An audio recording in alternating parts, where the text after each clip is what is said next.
Well, hello students, welcome to our final learning plan in our Human Resources Law class. Terminating the employer-employee relationship is tricky business. Learning Plan 6 will provide an overview of the appropriate process for termination, as well as issues surrounding what happens to employees when the business itself must downsize or declare bankruptcy. The WARN Act is introduced as a possible option for employees when the business itself is in transition. Competencies and learning objectives for our Learning Plan 6 material. The competency is to assess the legal issues surrounding the employment termination process. The learning objectives. Distinguish whether a situation involves a constructive discharge of an employee. Compare and contrast employment at will with exceptions, and just cause, due process, legal standards for termination. Identify impermissible grounds for termination such as breach of an implied contract, retaliation, or discrimination. Summarize proper techniques for terminating the employment relationship. Explain the Worker Adjustment and Retraining Notification, WARN, Act and its applicability to a business decision to downsize. Summarize how a business must evaluate which employees to terminate when downsizing and other ways a business may choose to reduce their workforce, such as offering early retirement. Evaluate the effects of business bankruptcy on employee rights.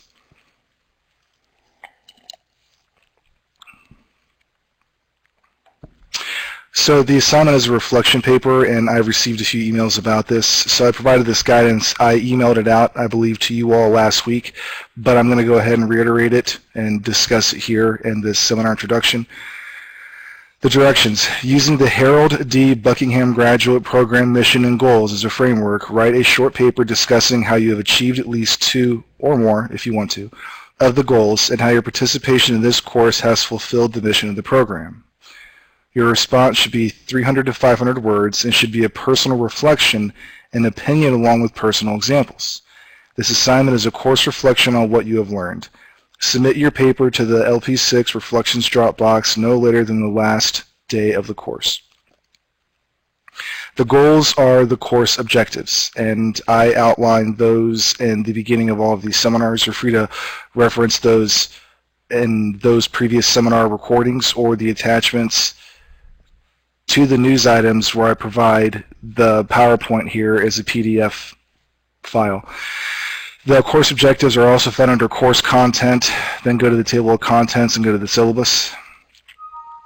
I do not grade this assignment with scrutiny.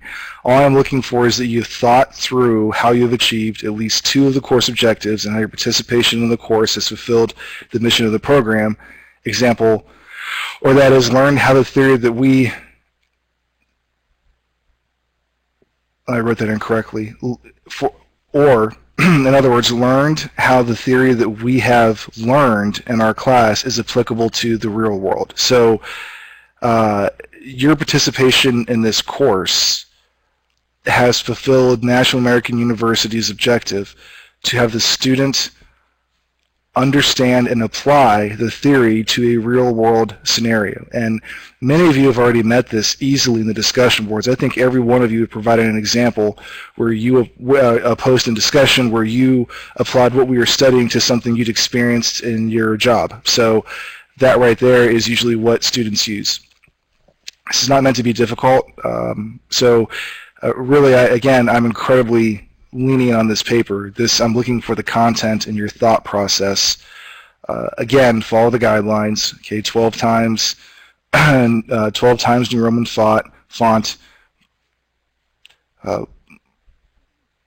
black font. Okay, no red, purple, and format it as you would a regular paper. Default margins all the way around, double space.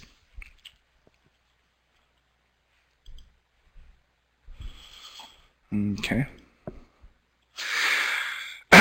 Our discussions, pretty straightforward. Read Daney versus Laidlaw Transit Services on page 639 to 642 in your textbook.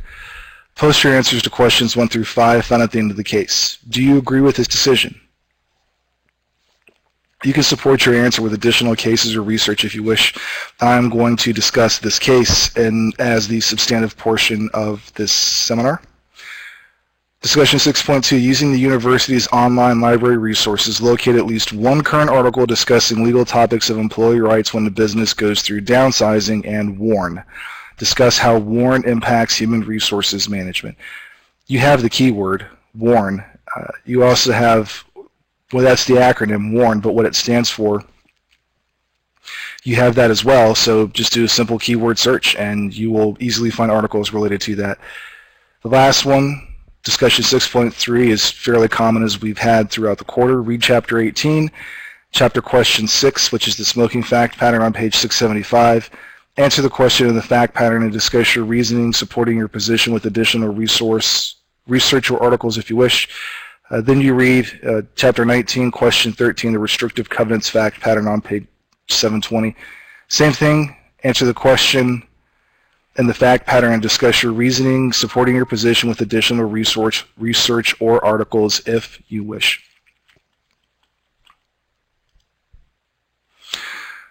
Office hours are conducted through my Adobe Connect. Again, to reiterate, I send out the announcements by email on Tuesdays, and the link is in that email. The office hours from 6 p.m. to 7 p.m. or by appointment. I'll be available if you want to pop in real quick and ask me a question, but again, as I always say, it's much easier to call me to do so because I will, unless it's the weekend, I will call you back within that day, depending on what time you call. But 80% of the time I call you back within that day, if not within a few hours. So it's much easier to call than wait for the office hour. Taking you through the end of the course, RLP 6, Learning Plan 6, begins tomorrow, Tuesday, September 2nd, and discussion goes through September 8th. At that point, you are done with discussion in the class. The Learning Plan 5 assignment and Learning Plan 6 assignment are due by midnight Mountain Standard Time on Monday, September 8th, which is also the conclusion of the Learning Plan 6. The final paper is due on September 10th, which is Wednesday, and class is officially done on midnight Mountain Standard Time, September 17th. So those are your hard times for submitting work that is due. Please contact me by email with individual questions. And it's better for something like this, as far as deadlines, it's better to email me. And if you call, I'll call you back, but it's better to email because when I write down a response, you have it to refer back to. It might not, you won't lose it in your memory because all of us have different types of memories, and some people can memorize a series of 10 numbers and never forget it. Some people can hear something and then 2 minutes later forget it, like my mom. She's just always been that way. So it's better to email me with questions about these deadlines.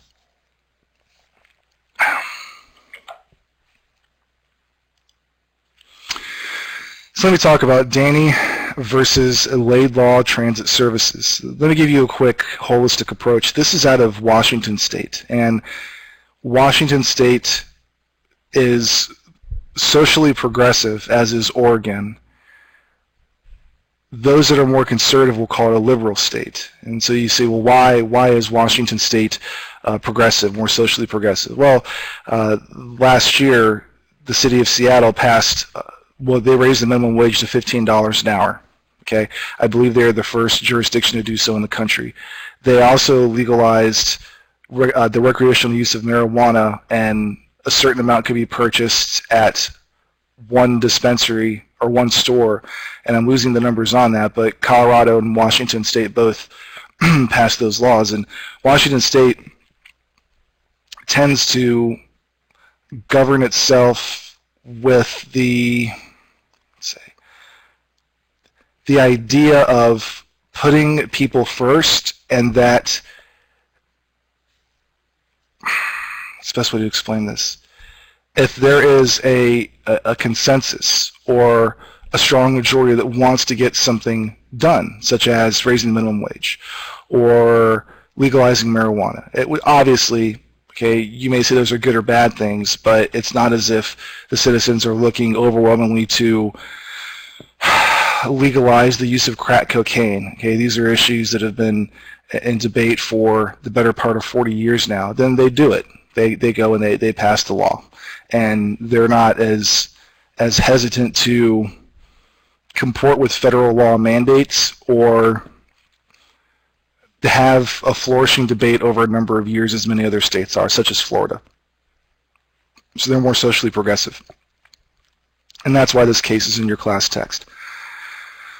Plaintiff Ramona Danny alleged that she suffered unlawful retaliation and wrongful termination by Laidlaw Transit Services, Incorporated, after she took leave from her job because she and her 5 children were experiencing ongoing domestic violence at the hands of her husband. Danny moved out of her house in February of 2003 after suffering serious physical abuse, but had to leave her children behind. In August of 2003, she requested time off so she could move her children. In late August 2003, Danny's husband beat her 13-year-old son so badly that he had to be hospitalized. Danny requested more time off to move her children to a shelter. About a month after returning to work in October of 2003, Laidlaw demoted Danny from manager and offered her the position of scheduler, which she accepted. Laidlaw fired Danny in December of 2003, citing falsification of payroll records as the reason for her termination. Danny filed her complaint against Laidlaw in May of 2005, alleging that Laidlaw terminated her employment in violation of public policy and Washington's law against discrimination. Laidlaw sought to dismiss Danny's public policy claim.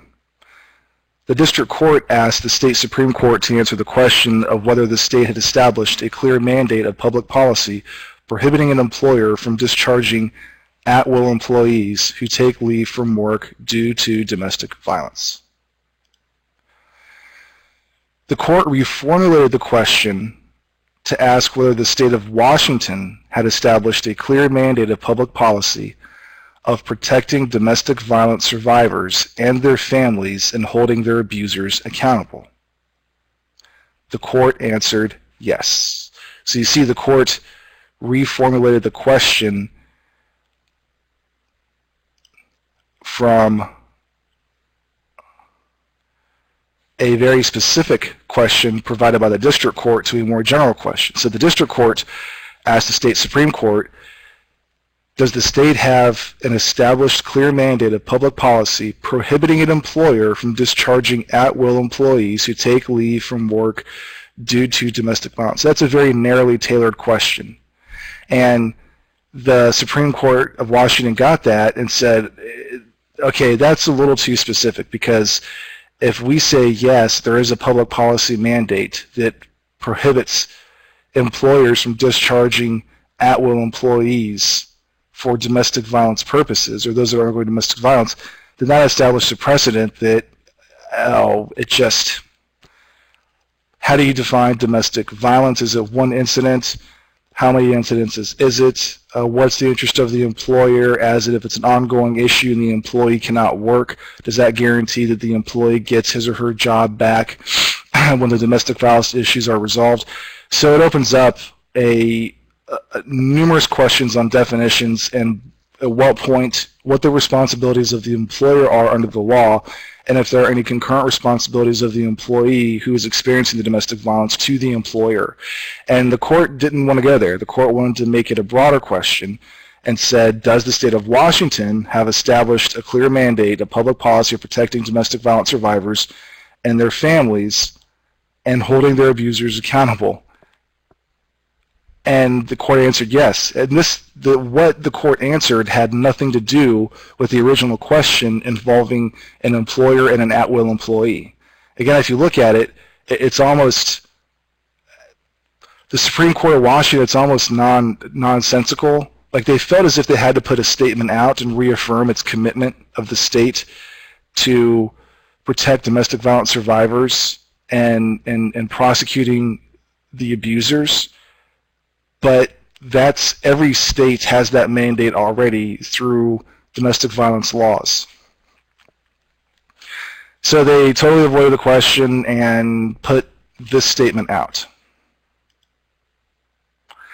The judge said the legislature has specifically acknowledged that domestic violence negatively impacts victims and their employers. Wrote Justice Susan Owens for the lead majority. Opinion. The legislature has similarly recognized that domestic violence and its resulting trauma result in millions of dollars of costs in the form of health care, absence from work, services to children, and more. Justice Owens said Washington State's public policy of preventing domestic violence was also expressed in an executive order in 1996 that directed each state agency to create workplace environments that provide assistance for domestic violence victims without fear of reproach. All right. Again, if we look at what the Justice Susan Owens, and she was the lead, meaning she wrote the majority opinion out of all the justices that considered the case and spoke on it. This is a very vague statement. So the legislature in the state understands that domestic violence negatively impacts victims and their employers. Okay, it impacts their employers because it's millions of dollars of lost costs in the form of health care, absence from work, services to children, and more. Okay, so what Justice Owens is citing is basic social research that's been around for the better part of 40 years now, right? So then she moves on to, there is an executive order in 1996 that requires each state agency to create work environments that provide assistance for domestic violence victims without fear of reproach. Now, this says state agency. That is a public employer, as in you work for the state of Washington. This does not apply to private employers, and you'll understand the difference more so here when we talk about the smoking fact pattern. So again, Justice Owens didn't answer the question, the specific question that was set forth by the district court. Something else the case in your class text doesn't talk about the brief. If Danny was discharged for, let me go back up again.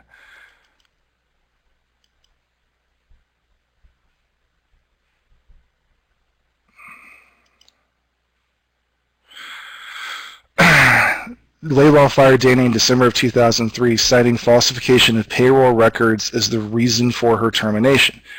Well, if Danny, in fact, falsified payroll records, and that was the reason for firing her, that can be evidenced, right? I'm sure the employer was aware of the state's policy on domestic violence and how they could not take adverse action against an employee simply because that employee was dealing with a serious domestic violence ongoing problem and threat. If they fired her for falsification of payroll records, and that was indeed evidence, which again, the book doesn't go into it and say, and I haven't followed up on it in my own research, then that's why she was fired. She was fired because she was falsifying payroll records and had nothing to do with domestic violence. What happens oftentimes is that personal injury attorneys, which you see them during daytime television, have you been hurt, slip and fall, have you been hit by an accident, call Morgan & Morgan, whoever, and get a freeze case analysis. You've been discriminated in the workplace, whatever it is, personal injury, civil court. And the attorney will look at it and say, okay, I can maybe prove this, I can't, it's about half-half, and contingency fees are always 33% of the recovery. So the attorney will try to make a link between the domestic violence, that Danny suffered, how much time she had to take off work to deal with that, and then link that to a malicious firing of her by Laidlaw. And if the attorney can recover whatever the damage is, then he or she will receive 33% of that recovery. So attorneys, personal injury attorneys, they take these kind of cases all the time, right? And to me, it's somewhat bothersome because domestic violence is a serious issue.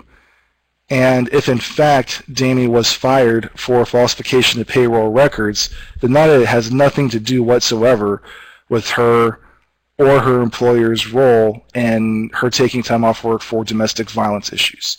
It's completely separate.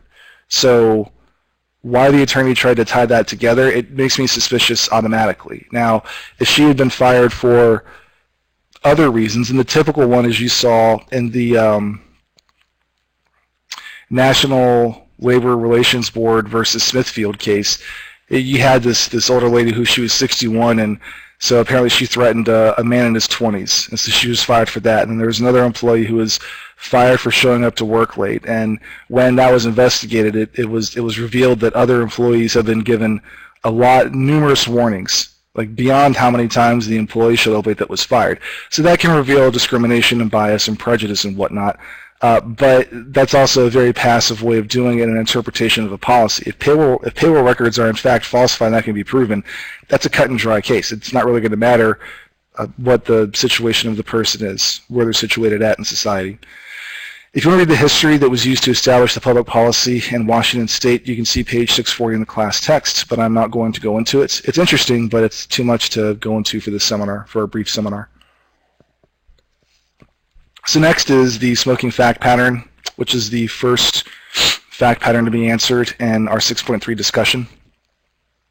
Case is Rodriguez versus EG Systems. Rodriguez claimed that Scotts denied him, which is the employer, okay, Scotts, denied him employment when the company learned of his smoking, violating his right to privacy and violating the Employee Retirement Income Security Act, or ERISA, that protects an employee's right to employee benefits. Scotts Company in early 2006 began to test prospective employees for nicotine as part of its Live Total Health Initiative, or Live Total Health Initiative. Scotts described this initiative as a wellness plan including the goal to reduce smoking among employees. Under this initiative, Scotts prohibits employees from using tobacco at any time and also provides resources to help smokers quit smoking. In addition, it's Scotts' policy to not hire tobacco users. In late 2006, Rodriguez applied for work with Scotts. He received an offer of employment letter, read it, and signed it. The letter stated his employment with Scotts was contingent upon successful completion of a pre-hire screening required of all Scotts associates, which includes, but is not limited to, a drug screen, including nicotine test where applicable by law, and a criminal history. Rodriguez volunteered a urine sample for the test. Then Rodriguez started to work for Scotts, pending the results of a background check and the urine sample. About 2 weeks later, when the results of the urine analysis came in, Scotts notified Rodriguez the test for nicotine was positive and he could no longer work for the company. So there's two layers to this case. First, is that Rodriguez began working at Scotts, and then the results of the urinalysis came 2 weeks later after his employment. He was clearly notified that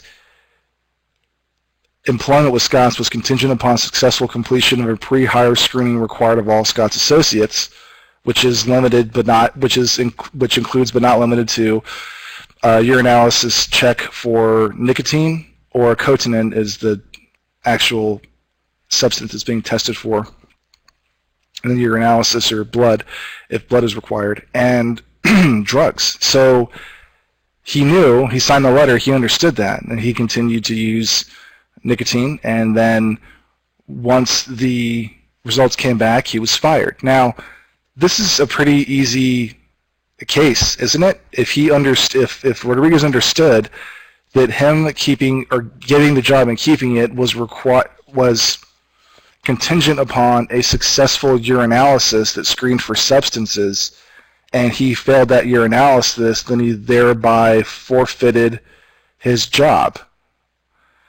And is what Rodriguez argued is that, and this goes down, this has been a debate, I guess, for the past 4 or 5 years, more so from 2006 to 2010, because a few cases came out, and they were in the news, and they're on 60 Minutes and whatnot, and I'll talk about that in a minute. But he's like, look, it's my right to privacy. If I smoke, that's my business. Okay, what business of it is of employers if I smoke? And then there was a case that there's a 60 Minutes special on it, and, it was on 60 Minutes for 30 minutes, and then it was also discussed in a CNN 1-hour documentary on can private employers discriminate against employees' personal lifestyles. So you would almost think, what is the connection, period, between an employee using nicotine or smoking cigarettes or cigars or whatever, or even drinking? How does that have any bearing on the employer? Well, we could go quantitatively and say if employees smoke and they're provided smoke breaks, then that is lost time of work, which I never understand because, when I was working at 15 or 16, or I worked in restaurants, The cooks and the wait staff were always ducking in and out to go out back and smoke, but I couldn't just go outside and get an air break, you know? So I just never understood that. But then again, well, what's the connection? Okay, so maybe you lose a certain amount of time because the person goes out back and smokes and it's coming to wash their hands and it's lost productivity. Okay, well, maybe the employer can have a policy that says no smoke breaks, period. You get, you know, we give a 20-minute break after every 4 hours, and if you want to go outside and smoke, that's fine, but you're not going to get away with every hour going outside for 10 minutes so you can smoke. That's not going to happen. Okay, well, so if the employer does that and provides the same type of and length of break for all employees, regardless if they work for 4 hours, then the question becomes, what's the employer's interest? It's not to get people to live healthy, okay? Capitalism is faceless. What does a corporation care about what kind of shape you're in, or if you have corncob abs, or what you put in your body? The tie is healthcare costs, and nobody is saying that. Nobody is saying that in the analysis on this, and I don't understand why. Healthcare premiums have increased 400% for the average person who pays a monthly premium since 2001 or 2002 through 2011. Now, this increase is beyond the purview of this class to explain why. However, is what health insurance companies started to do is they realized they could discriminate against smokers.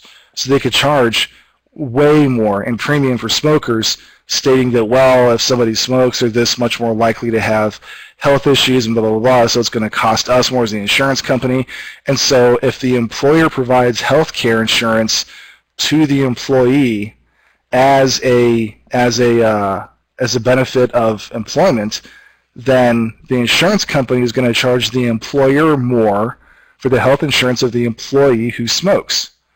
So if it's costing the employer more money, then that employer has a financial interest in only hiring non-nicotine users and giving those that do use nicotine that are currently working there a year to 18 months to stop.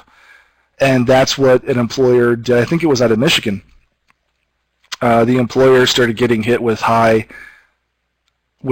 think maybe he admitted that his healthcare costs significantly, like almost doubled on the employees that use nicotine. Excuse me. So he put out a policy and said, look, you have 12 months to be completely free of nicotine. And then if you do use nicotine now, you're going to be tested every month for the following 12 months to ensure that you've actually quit. And then the employer provided, you know, help groups and free nicotine patches and all the tools to quit smoking. These two female employees didn't quit and they were fired. And so there was a sense of, well, how can you fire them? How can you fire them? And the employer, I love the guy. He sat right out there on the news and said, look, it's affecting my bottom line, right? Now he didn't come out and directly say it's costing me higher health insurance premiums. He said it's costing the business money due to health reasons, and I gave them a year to quit. And if they didn't quit and they knew that was the requirement, then they had to be fired. And so then I think the two ladies sued and they lost the case because private employers can discriminate, not under the bona fide occupational qualification BFOQ that we had in previous learning plans. This is, yes, the employer can discriminate on this. And it angers some people and other people they don't care. And but I think the bigger issue with this is you all have seen as well that many employers are now requiring access to social media, like Facebook website, as a condition of employment. And a lot of people say, oh, okay, no problem, and go home and delete their Facebook account and try to remove the pictures because there's something incriminating on there.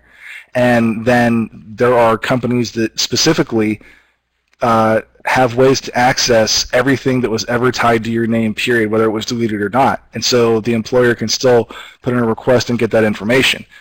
So I guess the question is, the concern is that employers are overreaching into the private lives of people to make employment decisions. And I think with the Facebook issue, it is, because, as I mentioned before, Title VII protects categories and classifications of people due to historical and still current discrimination in the workplace. Well, such as the employer can ask if you're pregnant. They can't ask what your religion is. Many people identify their status under Title VII dynamics on their Facebook page. So if the employer requests access to it as a condition of pre-employment, it is a way of asking questions, maybe, but not asking questions. And I'm surprised the ACLU hasn't jumped on this yet and said, people reveal, because it's private and they have passwords and they have only their friends are able to access it, like the majority of the time. You can't. You're getting past. You're breaking the protection that Title VII provides, but that hasn't come up in the community yet. Marketplace of ideas. Last thing I'll say, and I'll go ahead and go. Is there an economic disparity, right? The economic impact that tobacco discrimination could have on people of lower socioeconomic status is significant, since smoking is unevenly distributed. More than 36% of Americans living below the federal poverty line are smokers, as compared to 22.5% of those with incomes above that level. And since about 45% of unemployed people smoke, no higher policies would create a double whammy among this group. These policies are therefore disproportionately and unfairly affect groups that are already burdened by high unemployment rates, poor job prospects, and job insecurity. By cherry-picking low-risk employees and denying employment to smokers, employers neglect this obligation, risk hurting vulnerable groups and behaving unethically. So that's an economic disparity argument that could be brought up. All right, that's it. I will see you on the discussion boards. If you have any questions, feel free to contact me, and I hope you all have a good week.